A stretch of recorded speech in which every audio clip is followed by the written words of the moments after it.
Bem-vindo à nossa quarta aula.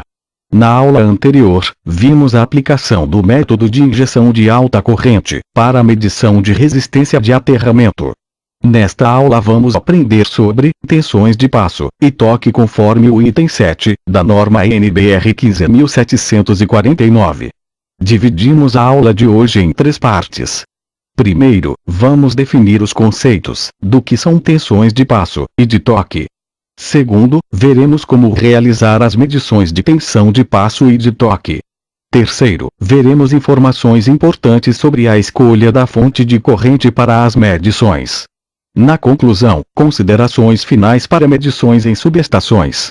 E não se esqueça, ao final desta aula, deixe seu comentário e se inscreva em nosso canal. Sua participação é muito importante para nós. Boa aula! Primeiramente, vamos definir os conceitos do que são tensões de passo e toque. Tensão de passo é a diferença de potencial entre dois pontos da superfície do solo, separados pela distância de um passo de uma pessoa, considerada igual a 1 metro. Tensão de toque é diferença de potencial entre uma estrutura metálica aterrada e um ponto da superfície do solo, separado por uma distância horizontal, equivalente ao alcance normal do braço de uma pessoa. Por definição, considera-se esta distância igual a 1 metro.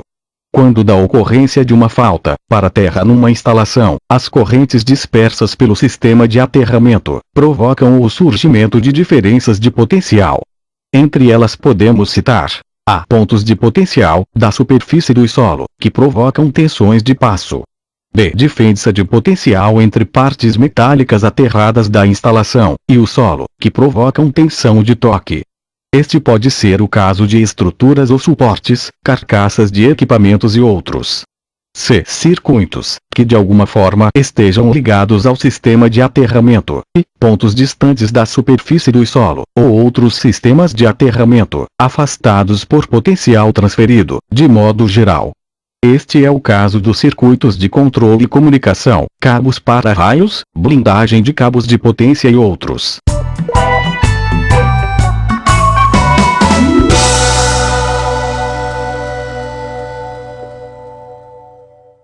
Agora veremos como devem ser realizadas as medições de potenciais na superfície do solo.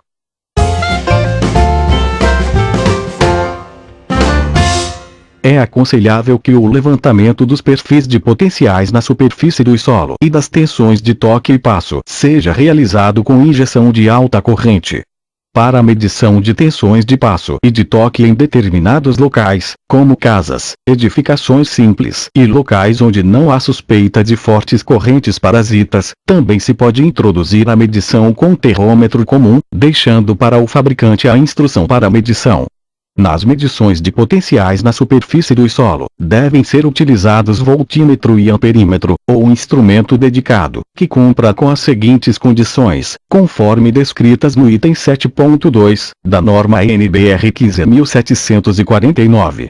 Circuito de corrente. O circuito de injeção de corrente deve ser estabelecido de uma forma análoga à da medição da resistência de aterramento, devendo, quando necessário, receber tratamento adequado com o objetivo de possibilitar a circulação de um valor de corrente compatível com o sistema de medição. Circuito de potencial. As medições de potenciais devem ser efetuadas nos pontos assinalados em projeto ou em regiões estratégicas de subestações existentes com voltímetro de alta impedância de entrada, de modo geral, não inferior a 1 MV. Particularmente adequados são os voltímetros eletrônicos. Medição da tensão de toque. Esta medição deve ser feita entre as partes metálicas, estruturas metálicas, carcaças de equipamentos ligadas ao sistema de aterramento sob ensaio, e o eletrodo de potencial cravado no solo, a 1 metro de distância, da parte metálica envolvida. Medição da tensão de passo. No caso das tensões de passo, a tensão deve ser medida entre dois eletrodos de potencial, cravados no solo e afastados em 1 metro.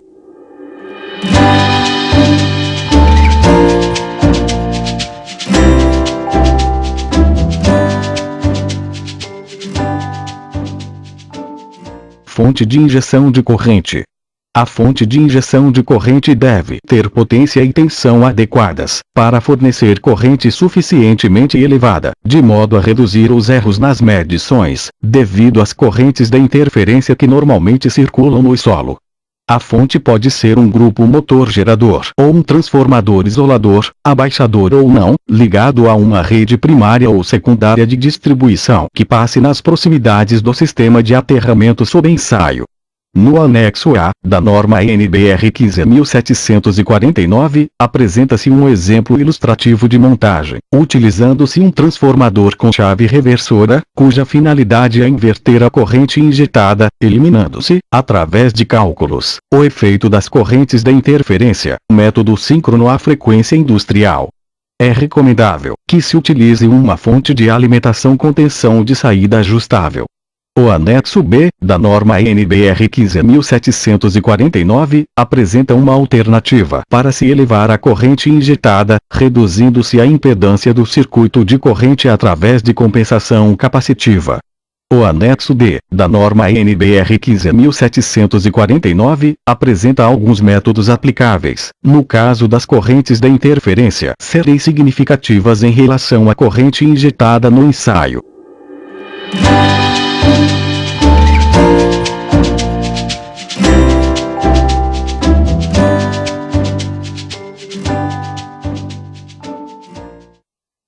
O que segue são comentários e observações adicionais para a execução das medições em subestações. Os cabos para-raios e contrapesos de linhas de transmissão, neutros dos alimentadores, blindagem e capas metálicas de cabos isolados que chegam à instalação, devem ser desconectados do sistema de aterramento sob ensaio. Para efeito de medição dos potenciais na superfície do solo, quanto maior for a corrente injetada, maiores serão as tensões medidas, e, portanto, maior a confiabilidade dos valores obtidos, devido à menor influência relativa das correntes da interferência. Entretanto, além das possíveis limitações da fonte de injeção de corrente, existem os problemas relativos à segurança do pessoal envolvido nas medições. Para produzir tensões na superfície do solo desde frações até dezenas de volts, pode-se estabelecer como regra prática, uma tensão de ensaio do gerador ou fonte de alimentação da ordem de 100 volts. Os locais preferenciais para medição dos potenciais na superfície do solo são os descritos a seguir. É fato bem conhecido, e comprovado, não só por simulações teóricas, mas também por ensaios de campo, que as maiores tensões de toque, passo, e outros na superfície do solo, surgem nas regiões periféricas, dos sistemas de aterramento. Assim, desde que, por limitações de tempo, nem sempre é possível se fazer um mapeamento completo da instalação, tal fato deve ser levado em conta, na seleção das regiões a serem investigadas. Naturalmente, o fato de selecionarem-se as regiões periféricas como preferenciais, não significa que a região central deva ser ignorada, mas sim que pode ser pesquisada com menor detalhe.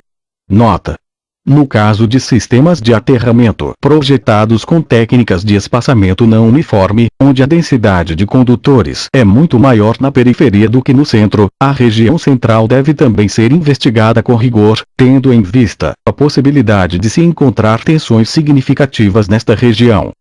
Outro aspecto importante diz respeito à medição das tensões de toque nas partes metálicas aterradas, conforme indicado anteriormente. Desde que, de antemão, não se saiba em qual ponto, em torno da parte metálica investigada, é obtida a maior tensão, recomenda-se realizar várias medições, sendo no mínimo 3 em direções diferentes. Particularmente as direções que se afastem dos condutores enterrados do sistema de aterramento ou as que se aproximem da periferia. Cabe lembrar que, para os ensaios com todo o sistema de aterramento interligado, correntes acima de 100 amperes são, de modo geral, necessárias para que as tensões medidas na superfície do solo sejam desde frações até dezenas de volts.